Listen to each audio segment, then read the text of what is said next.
queria começar o programa de hoje te convidando a assistir essas imagens. Olha só. Engraçado é sentar no lugar da mulher, pô. Tem um monte de homem segurando, tu acha que a porta vai aguentar com um monte de homem? Eu não peguei, tá fazendo o horário. É, mas quando deu 6 horas tem que sair, não tem jeito. Já sabe que vai entrar no horário, não entra no vagão.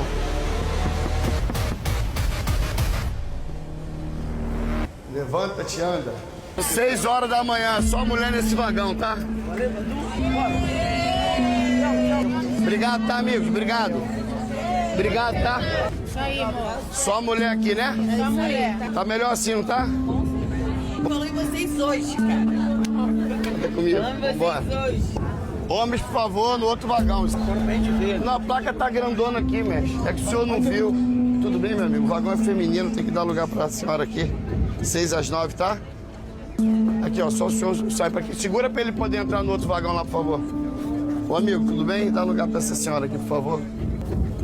Amigão, tudo bem? Bom dia. Dá um lugarzinho pra essa senhora aqui, que o vagão é feminino. Boa viagem pra senhora, tá bom?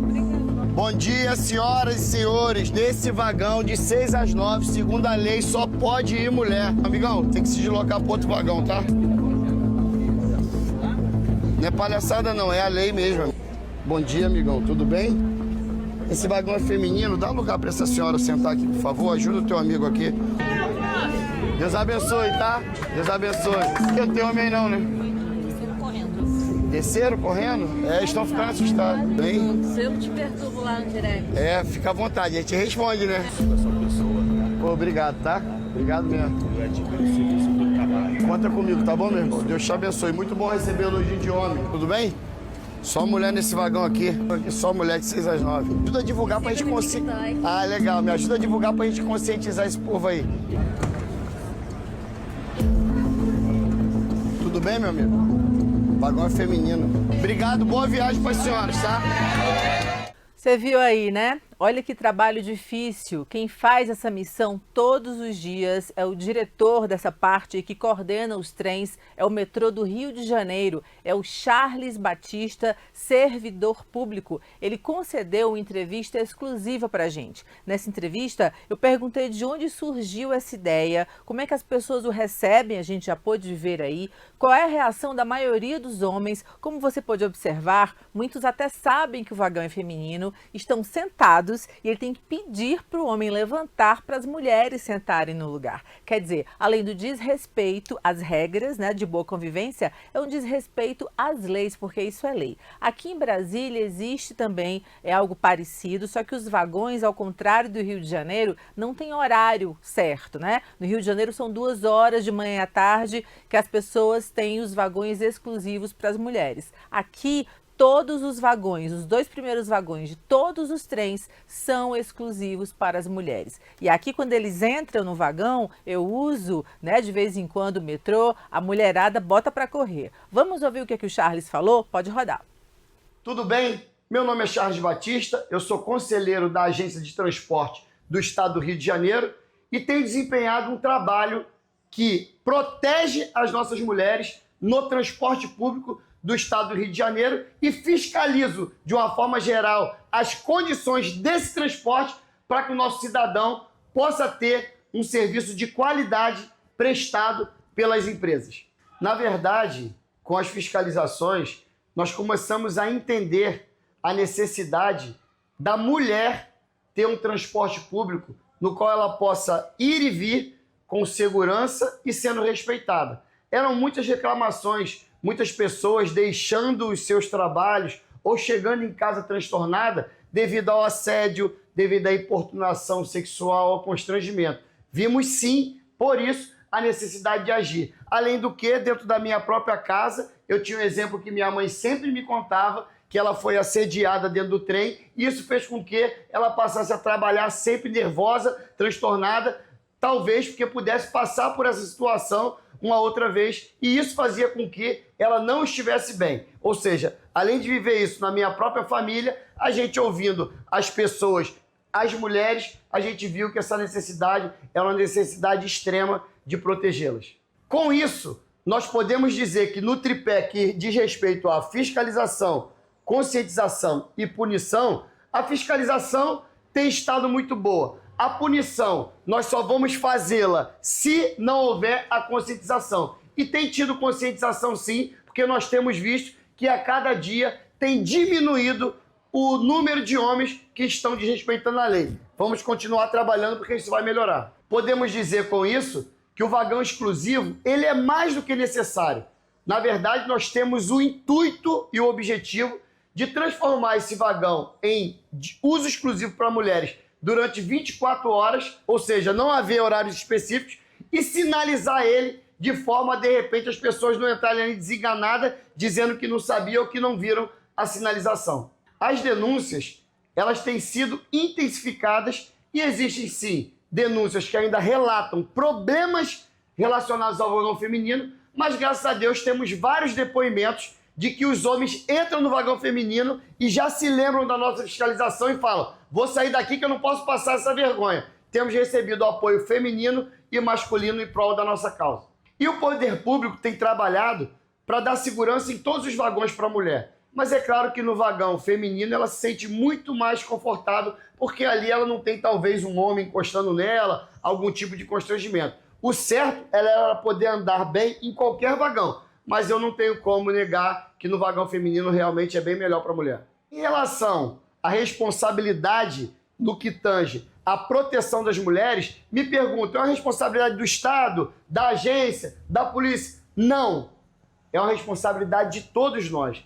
Todos nós temos irmãs, mães, esposas, namorados, amigas. Todos nós devemos trabalhar em prol dessa segurança. Me perguntam muito também em relação à penalidade para quem infringe a lei. Ela existe e não tem sido colocada em prática. O que nós estamos fazendo? Querendo fazer de forma gradativa. Vamos adotar um período de fiscalização para conscientização, mas que se realmente, no final disso tudo, não alcançarmos o objetivo que a gente quer, que é 100% das mulheres seguras, vamos ter que tomar atitudes mais drásticas e assim virão as punições. Algumas pessoas falam muito para mim que há uma segregação quando tem o vagão feminino e que se tem o feminino, deveria ter o masculino também. Pessoal, cá para nós, querer comparar, nesse caso, homem a mulher, é totalmente injusto. A mulher está ali querendo ir trabalhar, por mais que o homem seja respeitoso, um homem colado atrás de uma mulher gera um constrangimento. Então eu acho que isso não segrega. Isso é uma questão de tratar de forma igual os iguais e de forma desigual os desiguais. No nosso caso, a mulher tem que ter proteção sim. Me perguntam também se o vagão feminino é uma situação emergencial ou se o Estado, de uma forma geral, falhou na proteção das nossas mulheres. Pessoal, isso é uma situação histórica. De certa forma, as mulheres vêm sendo tratadas de uma forma banal há muito tempo, com falta de respeito. E nós não devemos normalizar isso ou admitir isso. Então, é uma questão histórica, não é uma questão do Estado. Agora, nós, como Estado, temos o dever e a obrigação de mudar isso e de proteger as nossas mulheres. Nós temos tido bastante eficácia nas fiscalizações que nós estamos fazendo. Eficácia por quê? Porque com a intensificação das fiscalizações e a participação das próprias mulheres, nós estamos trazendo conscientização, que é educação, para os homens poderem agir de forma a proteger também as mulheres e não estarem no vagão feminino. Gostaria muito de agradecer a Cristina e a toda a equipe da NC News. Quando você divulga o nosso trabalho, quando você segue nas redes sociais, curte, comenta e compartilha, você está participando diretamente para nos ajudar a conscientizar milhares de homens no que diz respeito à proteção e ao respeito às nossas mulheres. Deus te abençoe, conta comigo, vamos avançar. Charles, muito obrigada pela entrevista, parabéns pelo trabalho, que sirva de exemplo a todo mundo que está assistindo a gente agora em várias capitais, para que isso seja obedecido. A gente sabe que em lugares, até em Manaus não existe esse serviço, apesar de alguns ônibus terem ar-condicionado, mas sempre há aquelas pessoas que não cedem o espaço para as mulheres, nem grávidas muitas vezes, não respeitam as mulheres, tem assédio sexual dentro dos ônibus. Então, que o trabalho do Charles sirva de lição. E no próximo bloco, a gente tem mais história de metrô e de ônibus e do que as mulheres esperam desse serviço. A gente volta já já.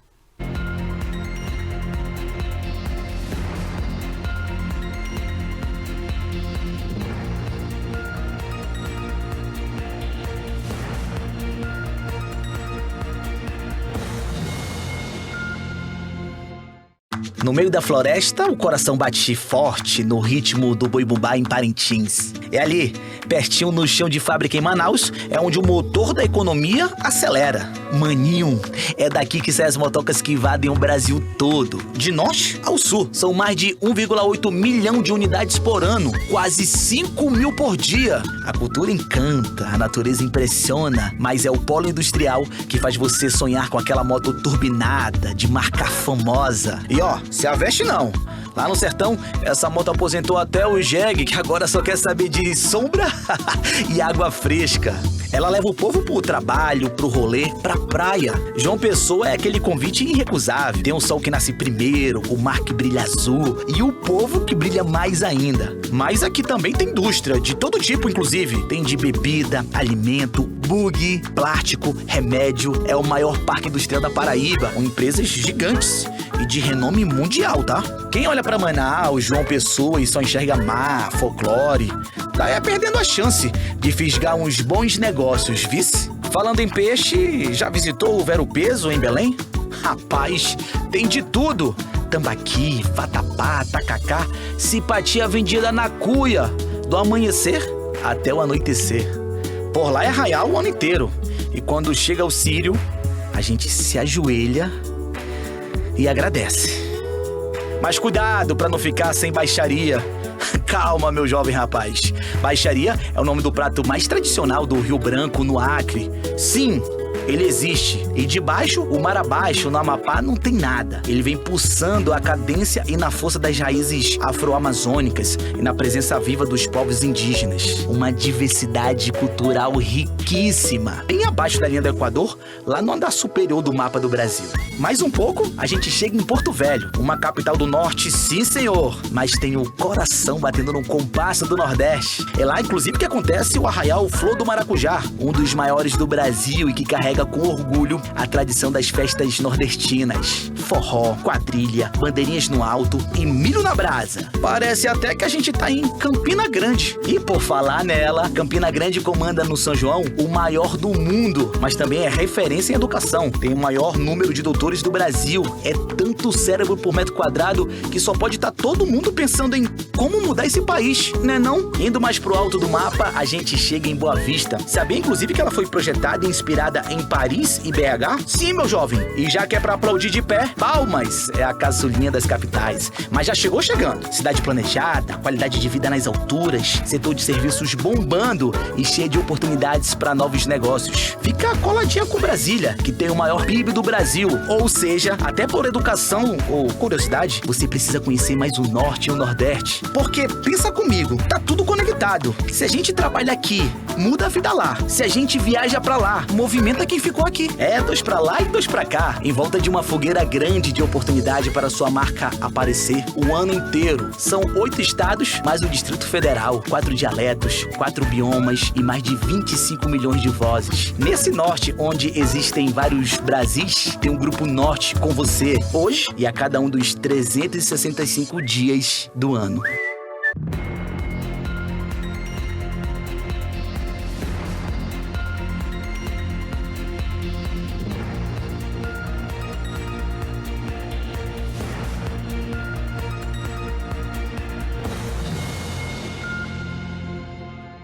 Muita gente ligando, mandando mensagem sobre a entrevista que você acabou de ver do Charles Batista, desse trabalho bonito que ele faz no metrô, protegendo o espaço feminino, né? E aqui em Brasília não é diferente não, gente, só que do lado oposto. Muitos homens continuam entrando nos vagões femininos, apesar da proibição, e nos vagões mistos há sempre um caso de assédio e às vezes de perigo. Eu passei por um problema desse, acompanhada da repórter Ingrid Santos. Ela conta pra gente qual foi esse aperto. Fala aí, Ingrid. Oi, pessoal. Pois é, eu e a Cris passamos por uma situação no metrô de Brasília, presenciamos ali uma confusão entre 2 rapazes, onde eles trocaram ali bastante palavras ofensivas e a gente teve que se afastar um pouquinho ali diante daquela situação. Não muito longe, no carnaval, eu estava vindo trabalhar e também sofri assédio ali na estação do metrô concessionária, onde eu estava entrando viajando no vagão e um rapaz extremamente bêbado começou a me falar umas palavras ali que eu não gostei, mas segui adiante ao meu trabalho. Isso é o assédio aqui no transporte público de Brasília. Eu sou a Thaís, eu sou locutora, radialista. Eu achei incrível essa atitude. Eu achei que tem que ter o respeito mesmo. O vagão feminino é feminino.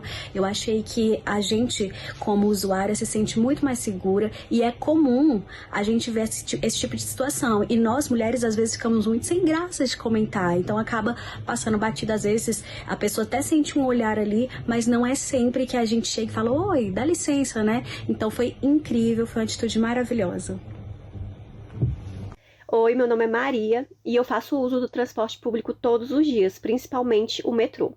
A gente tem uma vantagem aqui em Brasília que o primeiro vagão é exclusivo para as mulheres, porém nem todos os homens respeitam, principalmente em horário de pico, que às vezes está muito cheio, às vezes não, todas as vezes está muito cheio, e eles entram lá no meio da gente e fica aquele aperto, sabe? E a gente se sente muito incomodada. Porém, tá tendo fiscalização, a gente vê policial entrando, tirando e colocando eles nos vagões devidos. Então tá funcionando, essa fiscalização tá ok. Olá, eu sou Liana Almeida, faço uso do transporte público aqui em Brasília, especificamente do metrô. E como usuária do metrô, me sinto um pouco mais tranquila por saber que, de fato, nós temos em todos os horários do dia um vagão, né, que é para as mulheres. Mesmo ainda assim, tendo alguns homens que às vezes entram, os funcionários do metrô ainda se prontificam a retirar esses rapazes de dentro do metrô e garantir a nossa segurança nesse transporte público. Meninas, pela participação. E, gente, o que toda mulher quer, em qualquer âmbito que seja, mas principalmente no transporte coletivo, é respeito. Bom, vamos lá. E como estamos em Brasília, vou convocar agora o nosso repórter André Rosa com as atualizações do dia. André, com você. Oi, Cris, tudo bem com você? Olá também para toda a nossa audiência do Boa Tarde Brasil. Pois é, a semana começou quente aqui no Congresso Nacional e a gente destaca algumas decisões importantes que movimentaram a Câmara dos Deputados. Os deputados aprovaram o PL antifacção, que endurece as regras de combate ao crime organizado e reforça as penas contra as facções. Bom, o texto voltou do Senado com mudanças e foi confirmado, mas sem a previsão de tributar as bets para financiar a segurança pública. Bom, essa parte ficou de fora da versão final. Um outro ponto que ganhou destaque foi o debate sobre os supersalários. O presidente da Câmara, Hugo Mota, negou que existia qualquer movimento ali para flexibilizar o teto constitucional e disse que não há projeto para legalizar pagamentos acima do limite. Segundo ele, a discussão precisa avançar com foco em transparência, controle e responsabilidade fiscal, principalmente diante da pressão para coibir os chamados penduricalhos no serviço público. Bom, já na área trabalhista, Hugo Mota também designou o deputado Paulo Azi como relator da proposta que discute o fim da escala 6x1, um tema que vem ganhando muita força e deve avançar nas próximas etapas de tramitação na casa. E fora do plenário, ainda com forte repercussão política, a gente fala agora que o governo federal recuou e revogou o decreto que previa a concessão de trechos de hidrovias na Amazônia. Após ali pressão de indígenas, mais de um mês de mobilização na região Tapajós, a medida ela envolvia rios ali como Rio Tapajós, Rio Madeira, Rio Tocantins, e gerou críticas por falta de consulta prévia e possíveis impactos socioambientais. O recuo foi anunciado após reunião com lideranças indígenas e será formalizado com publicação já no Diário Oficial. Ou seja, a semana começou com pautas pesadas envolvendo segurança pública, teto do funcionalismo, relações de trabalho e também a questão ambiental indígena, mostrando que o clima em Brasília segue intenso e com muita articulação nos bastidores. Bom, Cris, é isso e eu volto com você aí nos nossos estúdios. É com você. Muito obrigada, André, pelas informações. E é isso, gente. Amanhã eu volto com muito mais notícias para você de Brasília, do Brasil, que atingem o mundo inteiro. Um grande abraço, obrigada pela audiência e até amanhã.